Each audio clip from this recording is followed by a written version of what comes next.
Hi, everybody. Today is Tuesday, July 8th, 2025, and our friend Scott Ritter is back with us. Welcome back, Scott. Thanks for having me. I want to start with the BRICS summit here in Brazil. And in this summit, they talked about many issues, but here is what one of the core issues that Lavrov was talking about. Here is what he said: the new investment system and the way that they're trying to deal with it. Has issued an initiative to create within BRICS a new investment platform that will take into account the new BRICS Development Bank. The carrying out of this initiative will allow us to create the new development bank and to turn it into an innovative instrument for development that would not be affected by outside agendas. And here is the reaction, Speaking that Escott, BRICS is from White seeking House. to undermine the interests of the United States. It's the president's utmost responsibility to put the interests of the United States first. That's how he views his job as president. So he's going to ensure that America is fairly treated on the world stage, and he'll take any action necessary to prevent countries from taking advantage of the United States and our people. Rick. The concern about BRICS. Your take. Well, first of all, let's talk about the BRICS summit and what it is and what it isn't this go around. I invite people to reflect back to February of 2022. BRICS existed; it was there, but it was a minor gathering, a form of some interest, but nobody was imparting, global dominance on this forum. Indeed, when Vladimir Putin flew to Beijing to meet with Xi Jinping on February 4th, and they issued their 5,000-word joint statement, basically declaring war on the West, economic war, saying that they oppose the rules-based international order and that they want to replace it with the law-based international order. The statement talks about three potential vectors that could be pursued in accomplishing this task. First was the Shanghai Cooperation Organization, which was a mature entity, where there were already, institutionalized infrastructure of collaboration and coordination. The other was the G20, and again, a mature organization with the similar infrastructural development that helps facilitate the coordination of policy. And the third one was BRICS.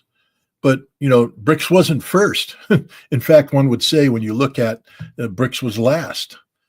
But the conflict created a new geopolitical reality that could not be met or matched by either the Shanghai Cooperation Organization or the G20.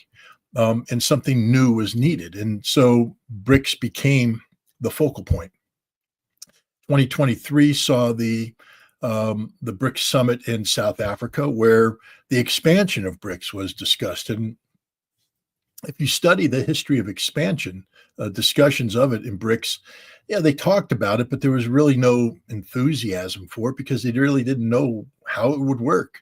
And suddenly, overnight, BRICS is expanding. Why? Because BRICS has to become a broader platform, one that has more international appeal and international impact.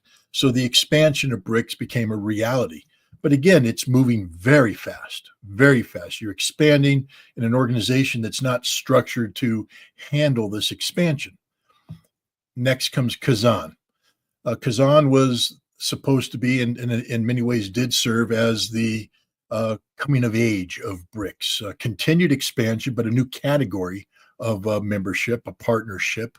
And then the beginning of the creation of this formal infrastructure of, the institutionalization, so to speak, of BRICS, which was carried out by Russia, in the form of just numerous ministerials that met in the lead up to Kazan, that established the interconnectivity and the need of collaboration and the mechanism of collaboration of the BRICS members. And now we have Brazil. 2025. What is the purpose of Brazil? There's people who are saying, well, because Brazil isn't seeking to knock the ball out of the ballpark, BRICS is fading, BRICS is falling apart, BRICS is collapsing because, where's the expansion? Where's the, where's the new currency? We need something new and all that. How about consolidation? How about BRICS having expanded not once but twice, having created institutions? What about the consolidation of these institutions and the processes, leading to a more mature organization that then can move forward? And this is what I think is happening in Brazil. So what I saw coming out of Brazil was, again, processes designed to encourage a collaboration and cooperation amongst them. And understand that Brazil was in a very tough position. A lot of people don't talk about this, but Lula was under a lot of pressure from the United States, not to cancel BRICS, but to minimize BRICS. There's a huge anti-BRICS platform inside Brazil, a pro-West, pro-American platform that doesn't want BRICS to succeed. So if you try to hit a home run in a ballpark that has 50% of the fans rooting against you, you need to be a little bit careful. And so I think what you saw was a constrained BRICS. So now that I set it up, when we look at what Lavrov was doing about the IMF, or what Russia and China were seeking to do about not a BRICS currency, but trading using national currencies, finding a way to make that not just possible but viable as a counter to SWIFT and dollar dominance. These are projects that require intensive collaboration, intensive coordination, meetings, discussions, etc. And this is the purpose of it. Was it to stick a thumb in the eye of the United States? No, this is a gross overreaction. It shows the insecurity of the United States. Yes, there's no doubt that Lavrov was speaking about promoting the BRICS Development Bank as a counter to the International Monetary Fund, but it ain't there yet. It's not even close to being there. It's something that requires more discussion, dialogue, collaboration, coordination, which is what the purpose of bringing it up was about. The same holds true with the issue of trade in national currencies. Again, it's not ready to compete globally as a counter to the dollar and SWIFT. It's something that BRICS is looking at themselves and doing. I think they said 90% of the trade is done in national currencies now. Why? To a counter to irresponsible American policy, especially when it comes to the dollar and trade. So now we look at the United States response. Trump put out a childish letter threatening 10% sanctions or tariffs on all nations participating in BRICS to bringing down America. I'll make the following prediction. I've been wrong in the past. Maybe I'll be wrong again. Not a single nation will give a damn about the Trump 10% tariffs. You're not going to see any alteration in policy whatsoever. First of all, my understanding is whatever he's threatening is going to be postponed until August 1st. So it's not happening immediately.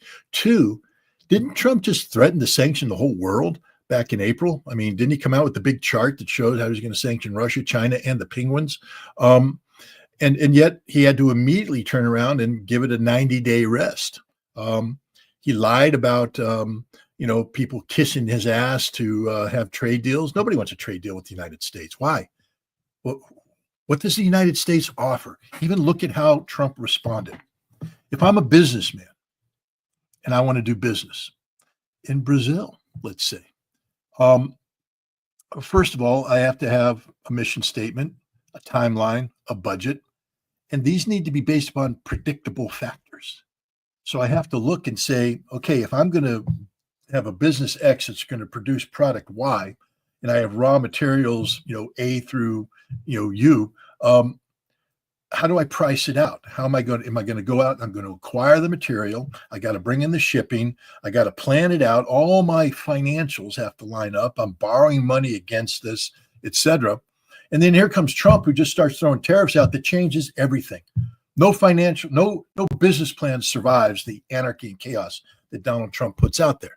And so the choices are to either shut down or to ignore Trump and just say, screw it. We're going to go forward as if it doesn't matter. Ignore him. Ignore it. And that's what's happening. The United States has become irrelevant. I mean, Donald Trump can publish all the letters he wants. They'll get put out on X, and the Trump cheerleaders will put it out. This is the strongest American president ever. My God, look at the strength of this statement. 10% tariffs. The whole world trembles at the thought. The world doesn't care at the thought.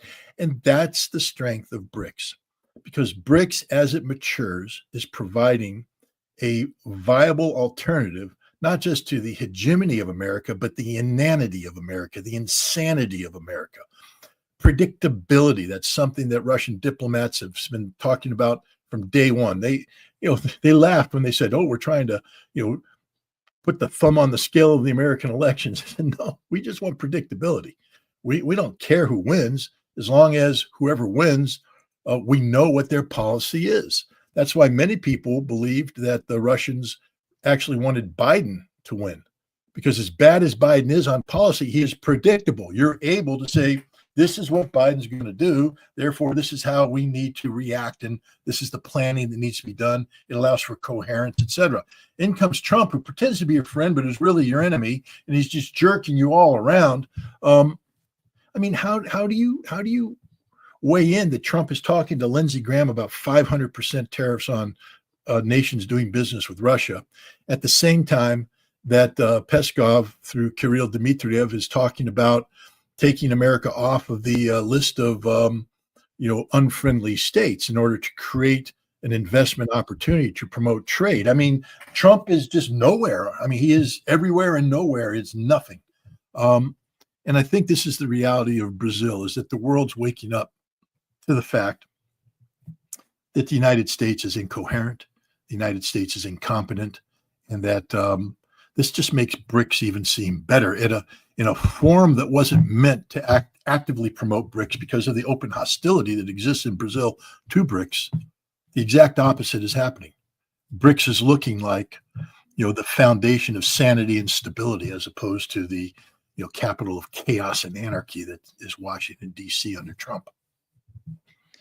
It seems to me, Scott, as time goes by and Donald Trump tries with these sort of tariffs, that we know that BRICS, one of the main issues that they were talking about during this summit, it was the case of tariffs and how they want to respond, how they want to go against this sort of policy on the part of the United States. But it seems somehow I don't know if the term of quick clay, and we use in geotechnical engineering that it goes in quicksand, like quicksand, quick clay, and that's something that swallow everything that goes. It seems that as these tariffs, as you've mentioned, if they're not working, what would be the next option? Are just considering doubling down on tariffs, or they're going to find, or maybe as they call it, sanctions, which I believe tariffs and sanctions are the same, and there is no difference between them. Your take on the way that the United States should deal with BRICS? Well, or may deal, or somehow. Well, I think, first of all, let's just take a look at the track record of the Trump administration. A lot of bluster, a lot of puffing out the chest, press briefings, bringing out charts that are meaningless. None of the charts he brought out have ever manifested itself into reality. His economic theories about the role played by tariffs, if you take a look at it, it's right there in the U.S. government's own websites.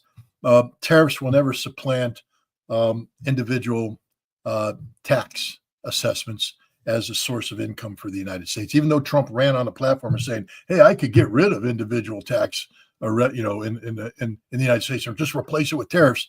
Tariffs represent such a small portion of it, impossible to fully collect and predict. It's just stupid policy that alienates everybody. And then what happens when his bluff is called? For instance, China. He'll lie. I received a phone call from the Chinese. They're scared to death. They want a deal now. And the Chinese going, we never made a phone call. What are you talking about? We hit you with counter tariffs that are destroying your economy. We need a deal. China's like, we've always been open to a deal. We'll have trade talks, but this time we got the Chinese in the position you want. The Chinese are going, we got you where we want. This is the thing. This is all a grift, a giant grift. This is a scam being perpetrated on the American people by the greatest scam artist of all times, Donald J. Trump. And he's just out there blustering. The American people are too stupid, too lazy, or a combination of the two to see through this grift because we don't.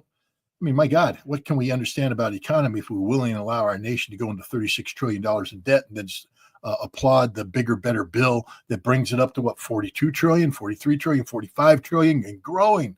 And so Trump gets away with it because the American people are just being straight up front, ignorant, stupid, dumb.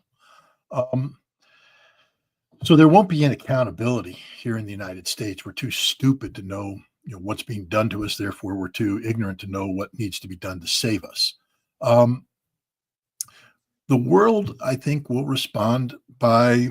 The United States is like, we're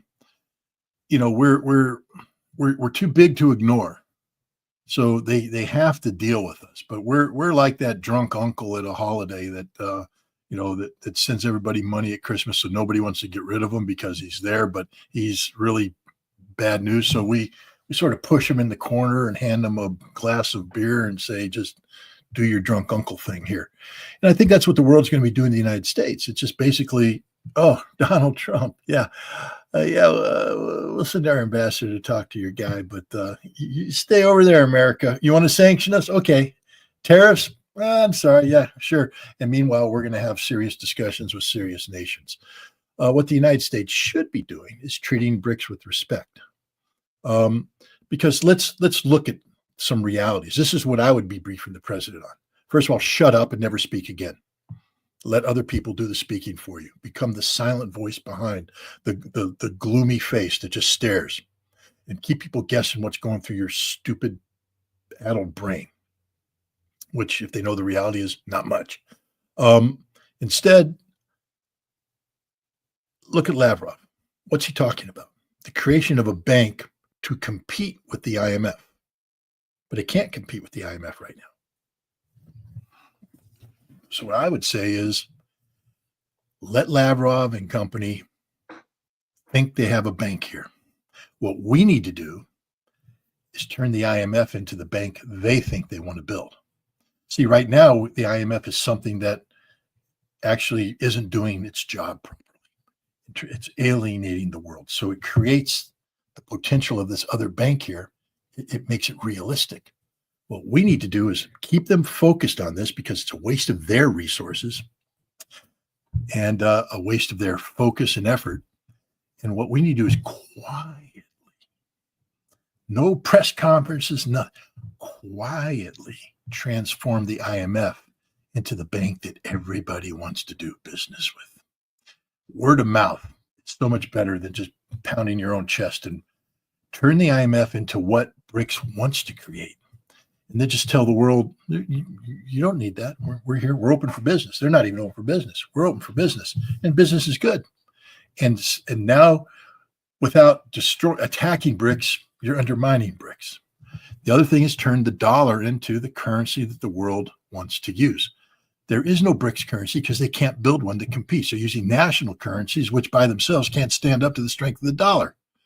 So what we need to do is stop using the dollar as a weapon and start using the dollar as the glue that holds the world together.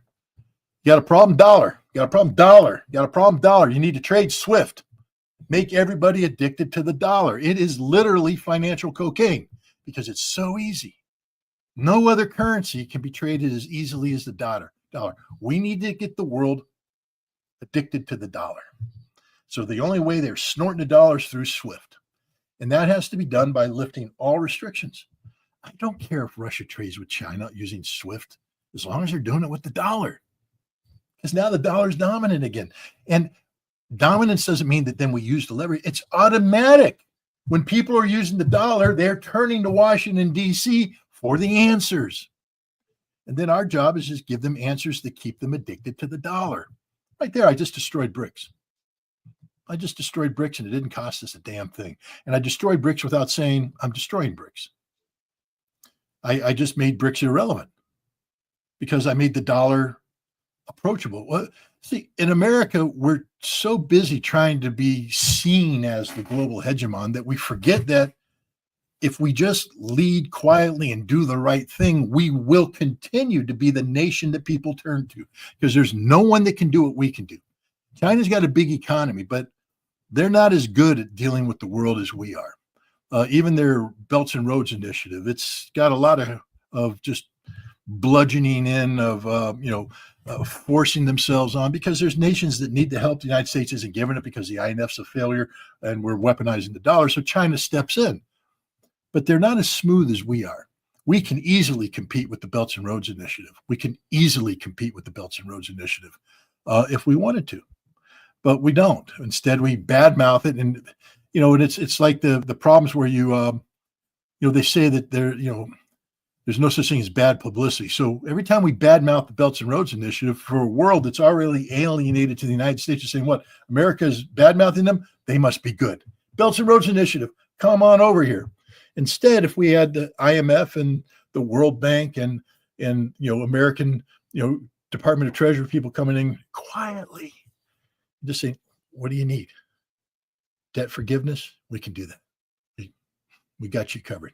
Restructuring of loan payment? We got it. No problem. Oh, you need to be able to trade with other nations? Yeah, we can open up the SWIFT thing too for you. You happy?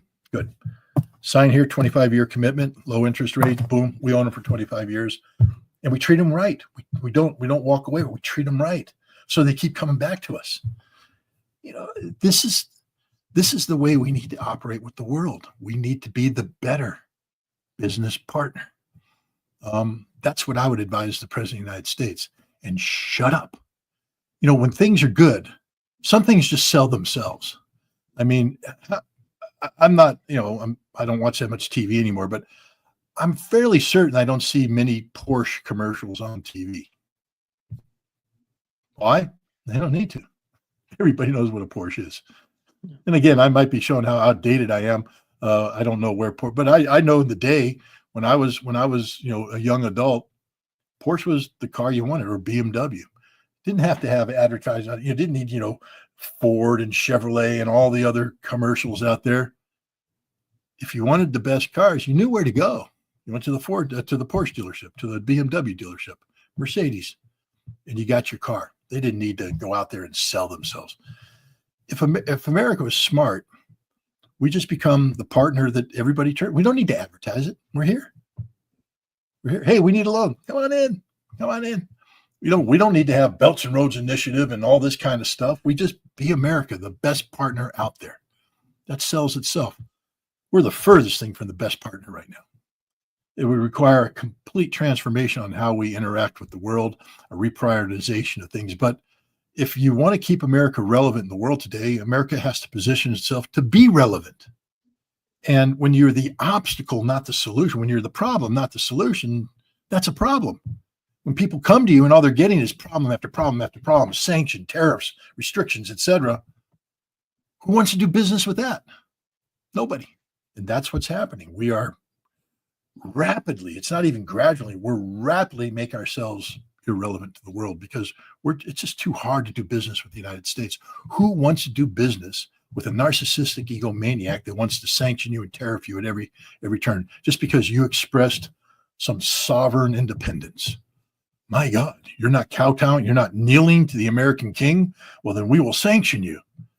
When the approach should be, you can kneel whoever you want because I'm so damn confident in how good we are. It's like you come into my car dealership. It's my car. Well, I'm going to go shopping. Please go out there, shop. Oh, here's coupons. Go shop here. We'll drive you around. We got a car. We'll take you to all the dealerships. You'll be back because this is the best deal there is. And it's a good deal. It's not this is the best deal because it's the least bad. We're giving you a good deal, the best deal out there. And people will come back. People will come. And that's what America should be. We should be the place where the world comes to for solutions to the problems they face. But we're not. We're the problem, not the solution. And the dominance that the United States is experiencing is because of the power that the United States dollar has and had and has been experiencing, has been somehow they try to do, Scott, when it comes to dollar and the way that they use dollar against other countries, as you mentioned, against Russia, China, tariffs, SWIFT system. When the SWIFT system you don't have access to the SWIFT system, you're gonna go bankrupt. You're gonna go a lot of issues with the system. And do you feel that the dominance is it important for the United States to save dollar? Geopolitical issues is much more important. I would argue without dollar, the geopolitical issues are not that much important, just minuscule, nothing. And since you don't have the dominance in terms of dollar and how the dollar can be used for international communication, is that of concern for the United States, for the administration, or there are still people who are deciding about these things? Are those political ideologues, political mindsets that they somehow feel that the geopolitical issues are much more important than saving the US dollar? Well, I don't think you can separate the two. I'm in agreement with you that America's geopolitical posture is contingent upon the dollar more than anything else, even more than its military. The dominance of the dollar, the power of the dollar is what gives America, its preeminent role in the world today. And I mean, we have a Secretary of State who I don't think he realized it when he was saying it, but if you recall, when he was the senator from the state of Florida, Brazil was talking about starting to make payments, I believe, on national currency as trade national currencies and to dump the dollar. And he did a press conference where he said, "Well, they can't do that. If Brazil dumps the dollar, then we can't control their economy. We can't control them. We lose control. We can't sanction them. The sanctions won't have any biting." And I'm like, the most honest statement made by somebody in a long time, and I don't think he realized just how honest he was being. And that's the thing. I mean, look at his approach on the dollar. It was a weapon. It's a weapon, a cudgel. Wrong approach. What we should have done is said, Brazil wants to trade in different currency. Why? How have we made the dollar inconvenient for Brazil? And what can we do to make the dollar convenient for Brazil? Because I'm a firm believer that the United States is capable of competing legitimately on the world stage with just about anybody. There are things we can't. I mean, that's okay. Yield that market. No, as powerful as the American auto makers are, they understand they can't have 100% control of the market. And so and competition's actually good. It's good to have some competition out there. And so the United States shouldn't be afraid of competition. We should encourage competition. We should just say we have to be better. And we have all the advantages. We have the dollar. But that wasn't the approach that Rubio took. And that's not the approach anybody in the United States takes. The dollar is what gives us global supremacy. And so what we're doing is, and it's sort of ironic. We talk about how strong we are, but we behave as if we're very weak and insecure. Because again, a strong person doesn't shy away from competition. I mean, if I'm a good golfer, if my name is Tiger Woods and I'm golfing in the 1990s, you want to play a golf match against me on any course you want? Okay, I'll kick your ass. Because I'm Tiger Woods. I'm the best golfer in the world today. And statistically, I'm going to beat you. And that should be the United States. You want to compete with us? Okay, no problem. We'll outcompete you. And we'll do it honestly and fairly. We're just better than you are. And our approach should be then, like Tiger, you want to play better golf? Come here. Watch my golf video. Let me show you how to do the swing. Buy my merchandise. People are like, well, how do we compete with America? Come in, let me show you how to do it. okay, first of all, we're got to put some American companies in you can come over here too, but you see, we lure you in, we bring you in, but we treat you with respect. And next thing I know, you're out there doing your thing, but you're a franchise of America. You're not really your own thing. You're a franchise, but you think you're your own thing, but you're not. That's how you control the world. And you do it with a smile on your face and legitimate and pure of heart. There's nothing wrong with that. But instead, we're so insecure. We're like that old saying. It comes out of the Middle East and other parts of the world. Maybe even the Iranians have something like that about my goat is if my goat is sick, then I wish all your goats to be sick or something like that. Basically, if my goat's healthy, it's okay for you to have a healthy goat. But if my goat's sick, all of your goats need to die, or sheep or horses or whatever. But that's what America's become. Oh no, they're challenging the dollar. We must kill everything instead of saying, let's just make the dollar strong again. And America is insecure right now. And this insecurity will be our downfall because, you project what you are. If you're strong, you project strength. If you're weak, you project weakness. And the way we're behaving with the world right now is not that of a strong nation. I mean, Trump's pretending that he's strong. Strength. It's not strong to sanction. It's not strong to slap tariffs. If you were strong, you'd outcompete. But we can't compete. We're not in a position to compete. And I think the world's seen that. I mean, the world's not stupid. They know what a strong nation looks like, and they know what a floundering nation looks like, and we're a floundering nation today. At the BRICS summit, they condemned the attacks on Russia and Iran. And Donald Trump, by the way, in his meeting with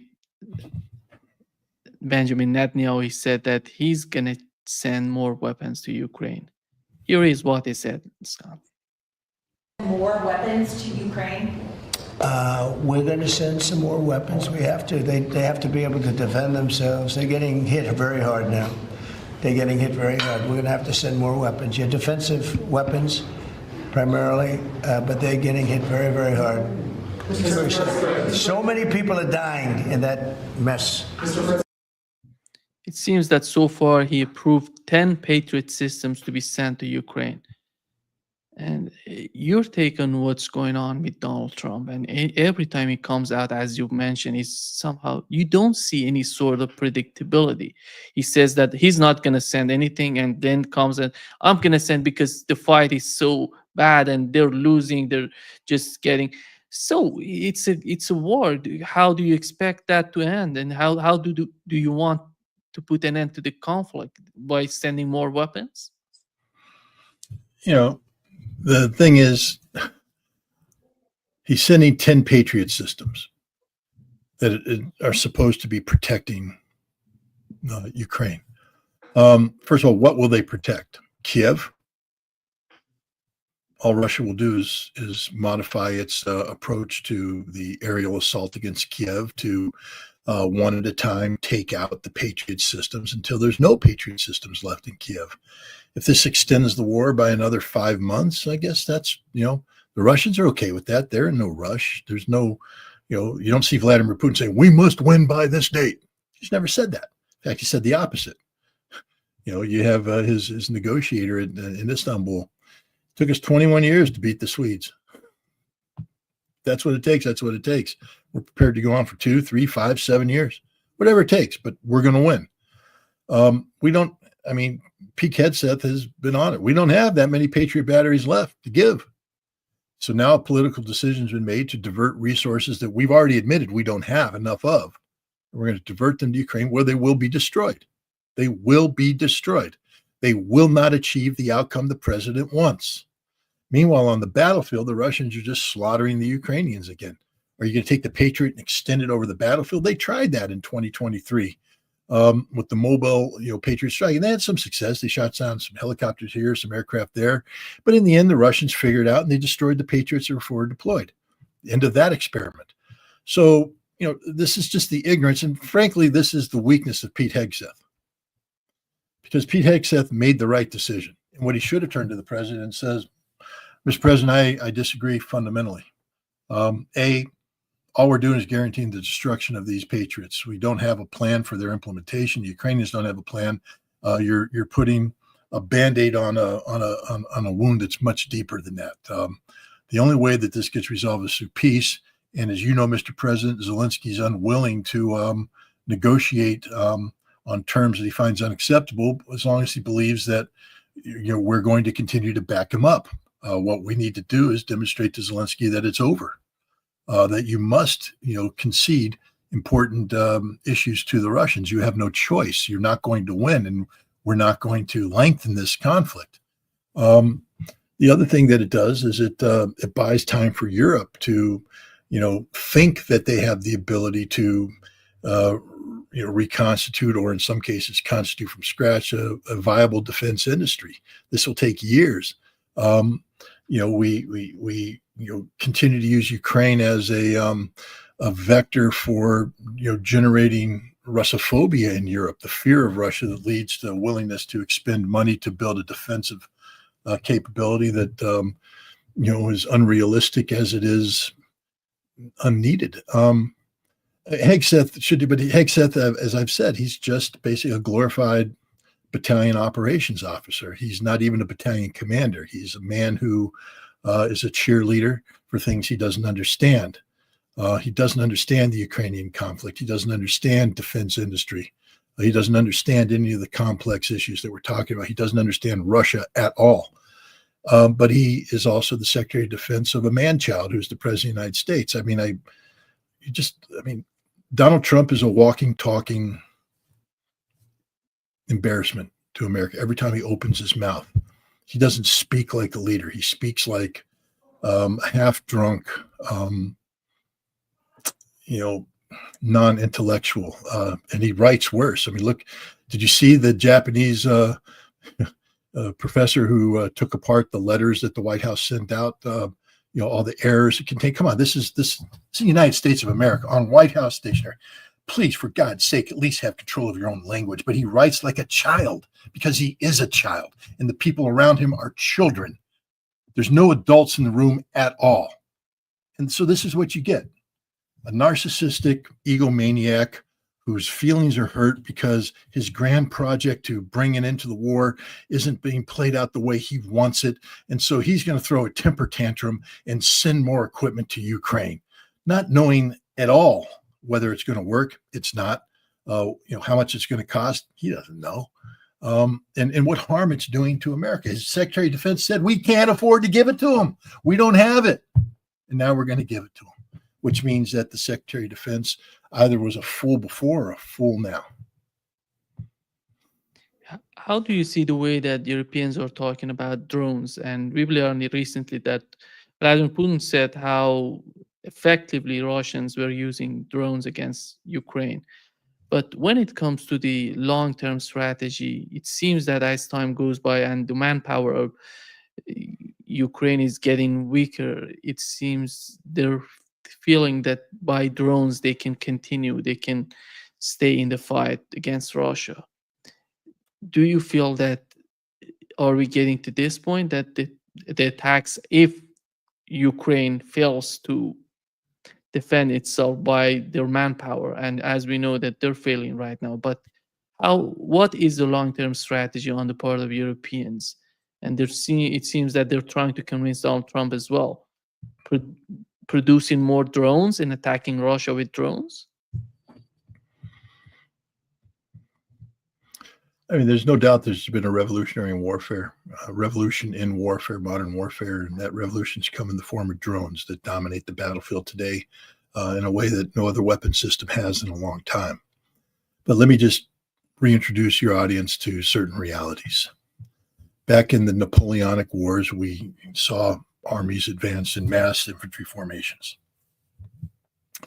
And this was the way that wars were fought up through the American Civil War, even into the Prussian Franco War in the 1870s.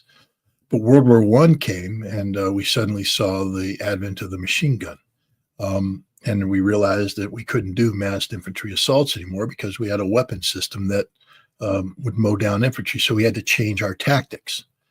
The machine gun became a very important part of the war. It transformed the war. But we didn't get rid of the infantry. Infantry just changed their tactics. And the infantry continued to play a very important role in modern warfare in the Second World War, in Korea and Vietnam, and every war going forward. The infantry is there. We've seen the infantry, supplanted in some cases by armor. The tanks.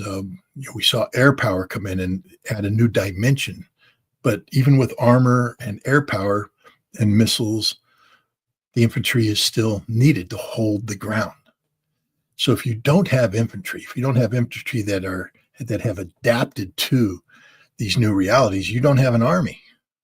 Ukrainians are going to lose, not because they have incompetent drone theory. They have some of the best drone theory out there. They're very good at what they do, but that they don't have the infantry to hold the grounds, because the Russians have matched the Ukrainians in drone theory, and they're outproducing the Ukrainians with across the board on drone types. And so, the Ukrainian strategy for a while, or I should say tactics and operations, were to compensate for a lack of infantry. The Ukrainians used to operate with battalion strong points, but they became too expensive in manpower to do that. So they turned it into a company strong point, and it covered the gaps with drones, artillery, and things like that nature. That became too expensive, went to platoon, and now they're at basically squad and fire team strong points, 5 to 15 men holding a piece of ground, supported with drones and such. The Russians aren't assaulting these 5 to 15 men with companies size formations. They're assaulting in what they call 3s and 6s. Basically, they send in a 3-man assault unit to go up against a identified squad, Ukrainian squad or fire team position.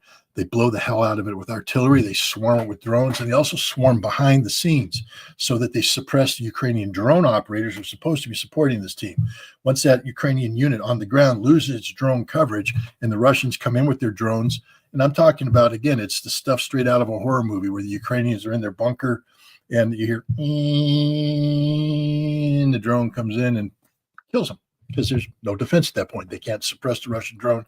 And then the Ukrainians then become very combat ineffective, and 3 Russian assault troops come in and kill or capture or take prisoner the wounded people and take the position. This is the way the war is being fought, but you still need that infantry. If you don't have that infantry component to hold the ground, you're not going to win the war. And so, but we're learning the wrong lesson. You see, there was some success early on. The Ukrainians would, in the Pokrovsk region, for instance, they would just flood the zone with drones and make it almost impossible for the Russians to get to the front line and swap things out. But all the Russians did is, because there's a finite number of drones, is they went to the flanks, and then they started looking at this problem set. They do patterns of life analysis with their imagery to find out where the pickup trucks came from that are supporting this, how they communicate, where the relay stations are. And you see the Russians now, when they come into a zone, they'll put a wave of drones out there that hit all the relay stations. So all the communication relay stations that the Ukrainians have, they're gone. So now the troops can't communicate, the drone operators can't communicate. So now they have to leave their fortified position, come out in an exposed position to control the drones, because they can't pass them off from one relay station to the next. And as soon as they come out, they're picked up and bam, the Russians hit them. The most dangerous job right now in the Ukrainian army is drone operator. They're dying by the droves because they can't survive. And once you clean them out, then the Russians pour drones into the secondary area, prevent reinforcement, and then they come in and they kill the guys in the front and they push it on. And that's the way. Right now, they're making advances in Pokrovsk. They may capture Pokrovsk soon by outflanking it, surrounding it, etc. Other regions as well are everything's falling. The Russians have solved this problem, but the West is always lagging. And so instead of focusing on what Russia has done, they're focusing on what Ukraine did. You see, they had observers there in Pokrovsk, and they went, "Oh my God, they flooded the zone. They stopped the Russians cold." So they went back and they started building drones and tactics, all that stuff. So now they're building a military that's outdated before it begins. Look at the British, 20, 40, 40. 20% will be infantry, etc. 40% will be new drones. The other 40% strategic drones. 80% of their military is going to be drone operated, because that means that they don't have to build a real military. They can fake it to make it, because they're drone operators. But they're not. It's a joke. Drones have change the way war fights, but at the end of the day, if you don't have the infantry to hold the ground, if you don't have all the other assets available to support the infantry, drones by themselves aren't going to change anything. And that's the reality of the modern battlefield. NATO in the United States is totally out of the picture because we're fighting the war that we want to fight. We believe is being fought. We're not fighting the war that's really happening. Do you think that Russia would escalate, would somehow go on offensive bigger than before? Well, escalate for what purpose? I mean, have the Russians changed their strategic objectives? Because of sending more weapons to Ukraine, it somehow gives some sort of bad negative messages to Russians. It doesn't They give have- any negative message. Again, Nima, go to Russia. There's no negative message to Russia. The Russians are committed to this war. They are committed to a collective war, not just against Ukraine, but against the collective West. They know what's going on. You know, from the Russian perspective, let NATO, Europe, and the United States bankrupt themselves further. Russia has solved the problem of the front. I think last week or the week before, maybe last week, Russia suffered the fewest casualties in Ukraine that they have since the war began. 156 dead. That's a lot. Understand during the height of the Vietnam War, America was sending 200 boys home a week, and that broke our back because we weren't ready for those kind of casualties. It ain't breaking the backs of the Russians. They're at war in their mind. Even though their government still calls it a special military operation, the Russian nation is at war. Vladimir Putin has successfully transformed this conflict into an extension of the Great Patriotic War, fighting the Nazis in Ukraine and fighting the supporters of the Nazis in Europe, to include a Fourth Reich in Germany that the Russians understand exactly what it is and what it wants to become. The Russian people aren't going to go, oh no, they're sending more equipment to the Ukrainians. The Russian people are like, bring it on. We're winning. We're going to win. We're not going to lose ever. So bring it on. And if it gets to the point where they escalate it, then the Russians are ready for escalation management. I mean, Germany may have to learn this lesson the hard way if they try to send in the Taurus. I don't think the Russians are bluffing about striking German targets. If that's the escalation they want, that's the escalation they're going to get. But Russia's not going to lose heart in this. The Russian people are behind the Russian government's objectives in this conflict. They recognize potential threat emanating from the collective West. And if the collective West wants to continue to send billions of dollars of equipment into Ukraine, so be it. That just means the Russians will have to destroy and kill that many more Ukrainians. That's it. That's the way the Russians are thinking. There's no deviation from this. There's no weak spot. Meanwhile, in the West, everybody's debating each other. There's no singularity of purpose here. How long do you think Europe's going to be able to sustain sending bad money after bad money after bad money in a failed investment in Ukraine? You know what the biggest tell is? BlackRock. BlackRock just said there ain't going to be a Ukrainian reconstruction fund because there ain't going to be a Ukraine. They understand the reality, and that's the reality. If this continues, there won't be a Ukraine. Ukraine is over. Ukraine is finished. Ukraine is done, at least in terms of a Ukrainian nationalism point of view. As the Russians have said, as Vladimir Putin said, Ukraine's always been an extension of Russia. So we're just bringing about the historical inevitability of the fact that Ukraine is Russia. Here is, Scott, here is Ursula von der Leyen said about the support that Russia is receiving from Beijing, from China. My next point is on geopolitics. Security is more interlinked between the Euro-Atlantic and the Indo-Pacific than it has been in several generations. And it is evolving rapidly. So it is in our interest to work together. But we also know that China's unyielding support for Russia is creating heightened instability and insecurity for Europe. Do they really genuinely believe that they can draw a line at this point between Russia and China with what they've been suffering, they've been confronting so far? I mean, Alcoholics believe that they can control their drinking, and drug addicts believe they can control the injection of, the consumption of drugs. So I'm sure the Europeans believe whatever they want to believe, but it's a fantasy world. I believe that they just had a meeting with, I think it was the Chinese foreign minister, where he said straight up, China's all in on Russia. We're not going to let Russia lose. We're all in. That's reality. He just gave, words to the position China took as early as 2022. They're all in. Again, it's one thing to get a scriptwriter to write a speech that you can deliver before the European Parliament or wherever the hell she was speaking. It's another thing to transform that into reality. Europe's got nothing going for it. Nothing. Can't do anything, can't accomplish anything, doesn't have a viable military, doesn't have a viable economy. They've become a joke, a literal joke. And the more they devolve and the weaker they get, the more they try to pretend and posture that they're actually something of substance. They're not. So it doesn't matter what she says. Not a single word that she utters matters. It's played into a European echo chamber and occasionally filters out into the American echo chamber, but not a nation in the world cares because she is irrelevant. Really, what can she do? Nothing. I don't know if you watched the interview that Jake Sullivan had recently. It's on YouTube, and the guy is so amazing, Scott. When you imagine this guy was running the show, was running everything in the United States during the Biden administration, and the way that he's expressing his geopolitical views, and in the case of what's going on between the United States and China, Russia, and all of this, it's so childish when you look at him. He's not in that position anymore, but when he talks, you don't see any sort of depth in what he's talking about.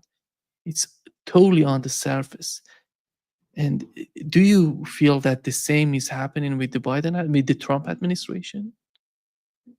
It's even worse. I mean, Jake Sullivan and Tony Blinken were, byproducts of a neoliberal, posturing by the United States that was consistent over time, meaning that he's not something that emerged in a vacuum recently. He's the byproduct of 8 years of Obama administration. Even before that, aspects of it came to maturity, the thought during the Clinton administration. And remember, for every action, there's an equal opposite reaction.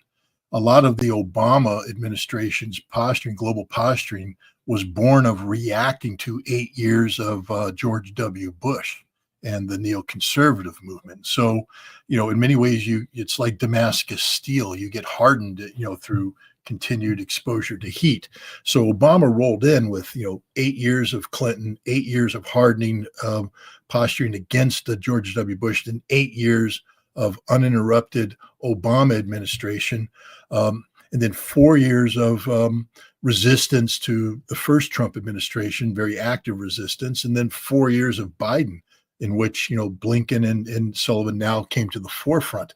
So the shallowness of his thinking was backed by, we're talking about 8, 16, 24, more than a quarter century worth of political maturity and development of this thought.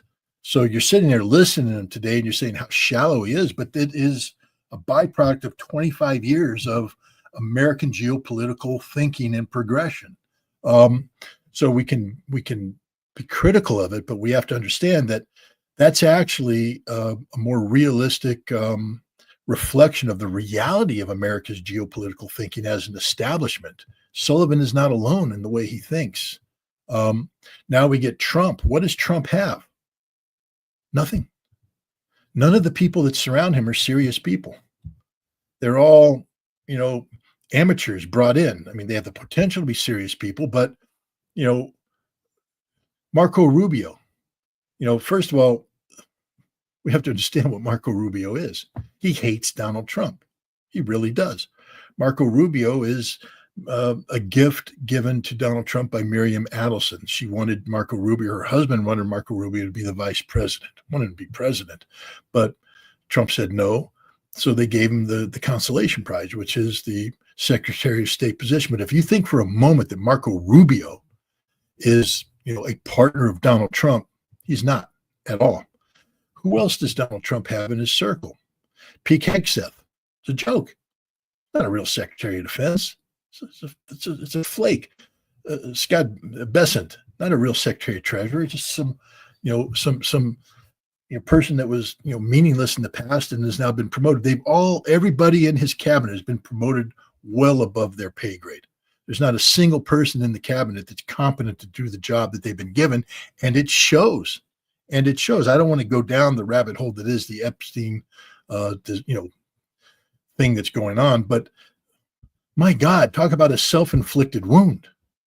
I mean, you have Pam Bondi, this attorney general, making high-profile statements to the press about, what's going to happen. You have Kash Patel lobbying to be the FBI director based upon almost exclusively the red meat he throws the audience about Epstein files. Dan Bongino, the same thing. And now they come in and then overnight it's not an issue. We're supposed to forget about it. Maybe it's not an issue. Maybe there's nothing there. But my God, the incompetence shown in setting up that conclusion shows you that is the Trump administration in a nutshell. Everything they do is incompetent. Not a single element of competence out there. None. Zero. I mean, that's the reality. And that's what's so fundamentally embarrassing about all this, because we're a damn fine nation. Oh, we're not the best in the world when it comes to policy formulation. We've proven that. I just told you that you admit Jake Sullivan is shallow and he's the byproduct of 25 years of continuity. But, normally when you have people like that, there is an establishment behind them that is rational and saying, well, hey, time out. Let's talk this through. Let's bring in some voices that might be able to mitigate against some extreme policies, etc. With Trump, you got nothing. Nothing. It is just shallow and stupid and ignorant, and it just manifests itself in that manner on a daily basis. I challenge anybody to show me 1 ounce of competence anywhere in the Trump administration, and you can't. Donald Trump is meeting with Netanyahu, and while they're talking, and I would assume many issues in the Middle East, in the case of Gaza, Iran, all of this, we had an interview between Tucker Carlson and the president of Iran, Masoud Pezeshkian. Did you watch the interview? I have to be honest, I haven't watched the whole interview because I just haven't had time.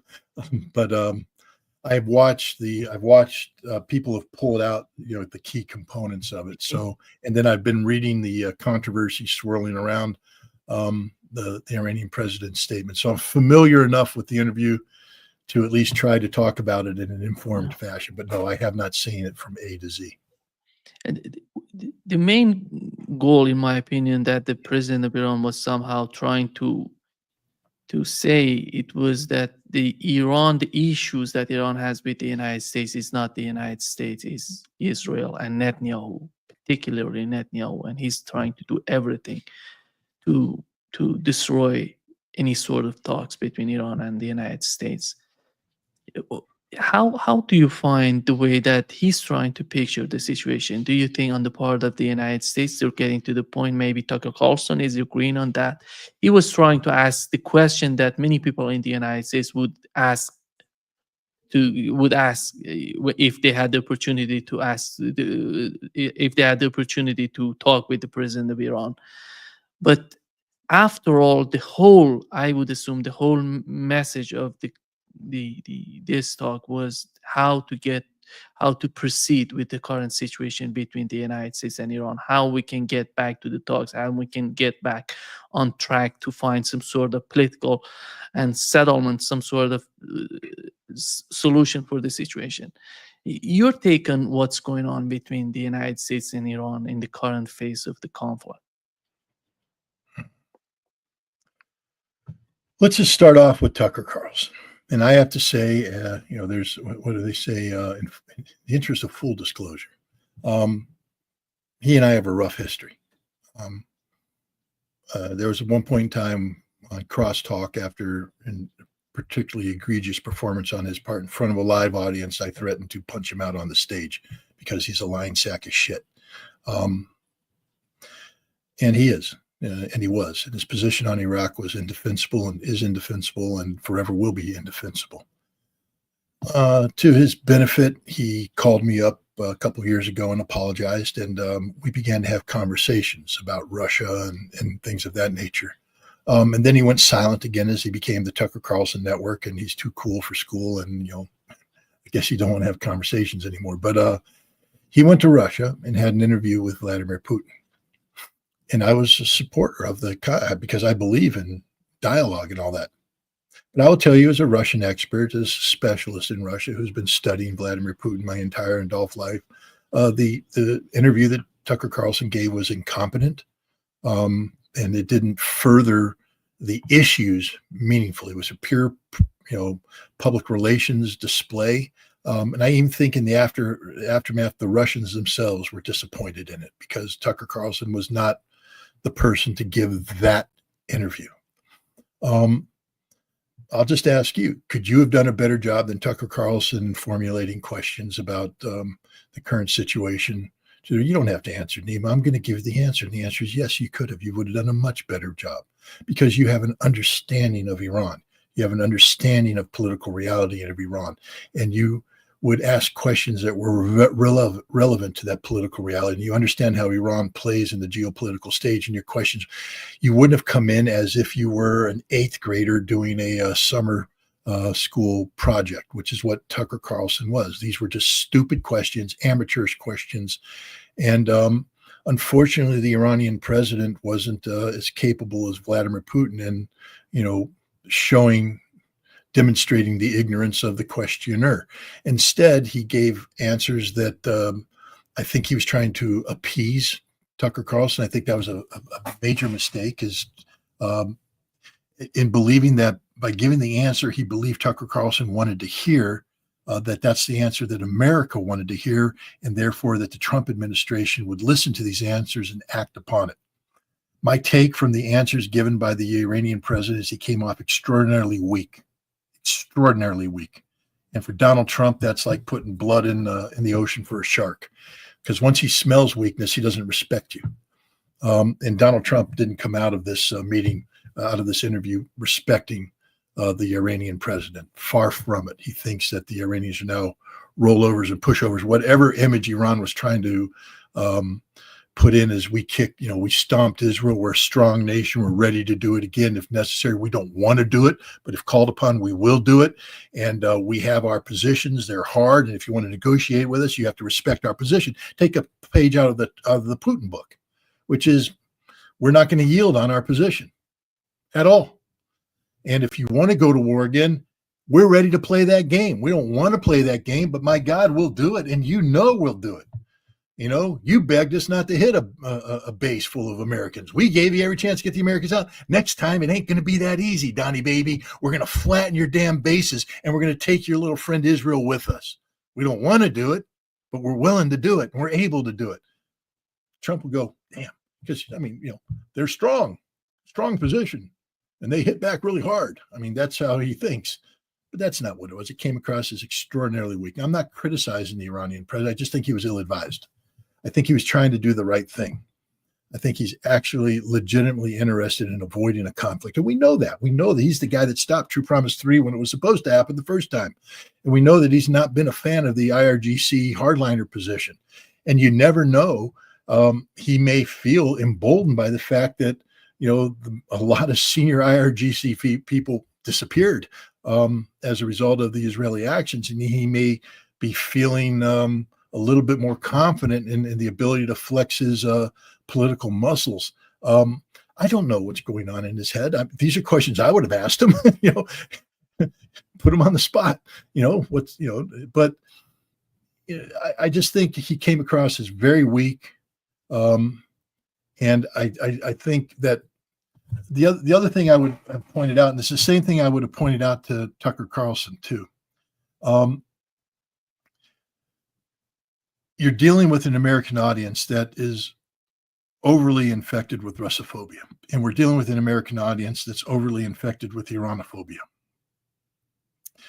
This interview isn't just like the interview with Putin wasn't going to win over an American audience, the average American, instantly. This interview with the Iranian president wasn't going to win over the American audience because, first of all, they're just too ignorant to understand what they watched and put it in a proper context. Instead, both interviews, Tucker Carlson's interview with Putin and his interview with the Iranian president now, should have been fact-based, hard-hitting interviews that created a foundation of intellectual thought upon which further discussions could be had. That everything going forward would be anchored to the Carlson Iranian president debate. What did the Iranian president say? Carlson asked this question. Why did he ask that question? What is the context of this? Okay, boom, boom, boom. And now you're guiding it because that the interview would be treated with gravitas. Who's talking about Tucker Carlson's interview with Putin today? What academics are referring to it? It was a joke. It was a joke, a PR stunt with no gravitas, no substance. And the same thing happened with this interview. It's a joke. It's a nothing burger. No one's going to be talking about it in a week or two because it's like the wind, as opposed to if he'd come in and done the research, done the homework, hired Morandi to brief him on these topics, to get into the essential essence of what Iran is, how the Iranian government functions, what's the role of the supreme leader, in the decision making, what are the consequences to the Revolutionary Guard Command and conservative Iranians with the loss of so many leaders. Ask the questions, put the Iranian leader on the spot, make him give you answers. Instead, you threw out the softballs and the guy, he just hit them back and they were fielded, and it wasn't. That's my take on it. It wasn't a serious interview. Yeah. Do you feel, Scott, that the situation in Gaza, Scott, is getting worse, and the pictures, the videos that coming out from Gaza, it's somehow unbelievable to even watch? Here is what Donald Trump said in his meeting with Netanyahu about two-state solution.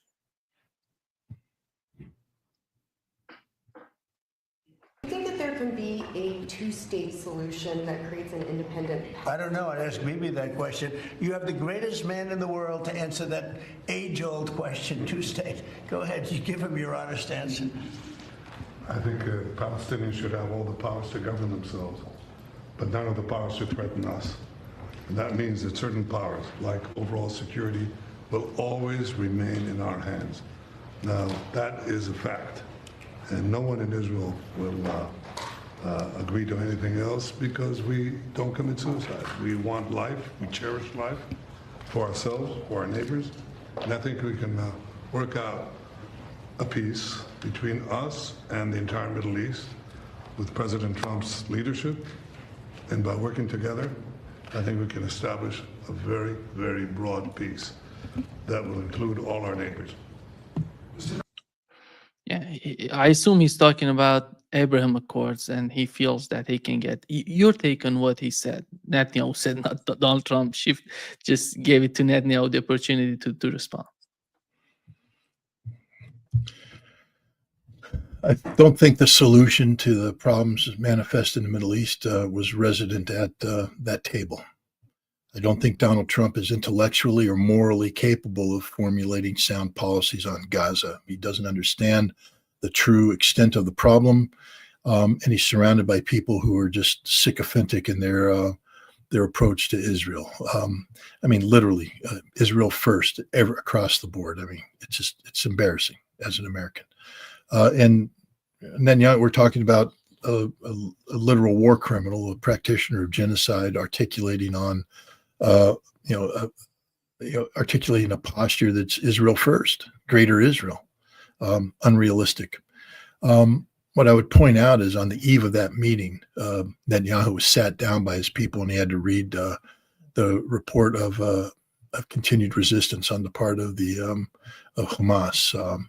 A successful ambush against the IDF, against one particular battalion in particular, the 97th Battalion, which is full of the just psychopathic religious Jews who have raped, murdered Palestinians. In fact, they're so bad that even the Israeli government's like, these guys are just too bad because all they do is kill Palestinians. They rape them, and it's just, we need to, so bad that we, the United States, were going to sanction them. We were going to sanction an Israeli army unit at a time when the Israelis are committing genocide. That's how bad this unit is.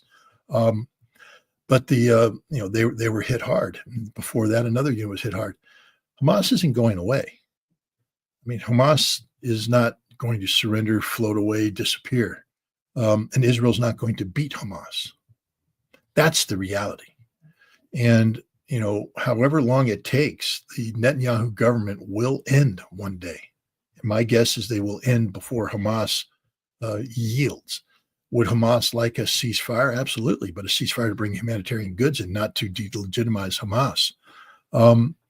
But we're at a horrible point in this conflict. Because we're at the point where the world has become immune to Palestinian death. I mean, it's just a reality. I don't mean to be harsh about this. I've predicted this for some time now. Even somebody like me who has forced myself to look at the dead bodies every day. It's just, if you're shown it every single day, the same bloody images all over again, at some point in time, they just meld into one and you become numb to it all. And that's where we're going to be for some time, I believe. I think the world has come to accept the fact that the Israelis are committing genocide, mass murder, and the United States is facilitating it, and Hamas is going to continue to resist. Until something changes fundamentally, I think we're trapped in that model. Netanyahu is going through some very difficult times inside Israel, politically, and maybe even criminally. So maybe he'll disappear and maybe there'll be that kind of change. But, when you talk to the Israelis, everybody's waiting for Netanyahu to go. But the fact of the matter is the majority of Israelis continue to support the genocidal policies that he's perpetrating against the Palestinians. Yes, they want the hostages to come home, but that doesn't mean they suddenly have an affinity in their hearts for the people of Gaza. Palestine will only be born on the ashes of Israel. That's a reality. And given the fact that the United States is populated today by a government that is unabashedly pro-Israel, which means pro-genocide, which means for facilitating genocide, there's not going to be any movement towards a Palestinian state for 3 years, or maybe 2. Maybe midterm elections can achieve some sort of result. But there has to be a change in the mindset of the majority of Americans that MAGA, Make America Great Again, is not synonymous with MIGA, Make Israel Great Again, that Israel is not a friend of the United States, that Israel is an enemy of the United States, that Israel is causing the United States harm. I don't want to get you in any trouble, but I would just say this. During World War II, Americans would have no problem screaming out death to the Japs after Pearl Harbor, or death to the Nazis. And I think you see where I'm going on this one. I'm not going to say it because I don't want to get you kicked off of YouTube, but the fact of the matter is there's legitimacy to that cry, because we're talking about a military organization that is committing, by their own admission, committing mass murder, luring Palestinians in to shoot them as they go to get food because the Israelis perfectly starve them to death, shooting them as they go to get water because the Israelis deny them water, shooting them as they go to get medical care because the Israelis deny them medical care. That's the reality every day. Hundreds of dead Palestinian civilians murdered by the Israelis. The world is waking up. The only question is, when will America wake up? Thank you so much, Scott, for being with us today. Great pleasure, as always. Thank you. I wish we could find, nice topics to talk about sometime. Wouldn't it be nice to talk about, hey, Nima, peace broke out. Oh no. How did that happen? But thank you so much, Scott. Thanks. See you soon. Bye-bye. Yeah.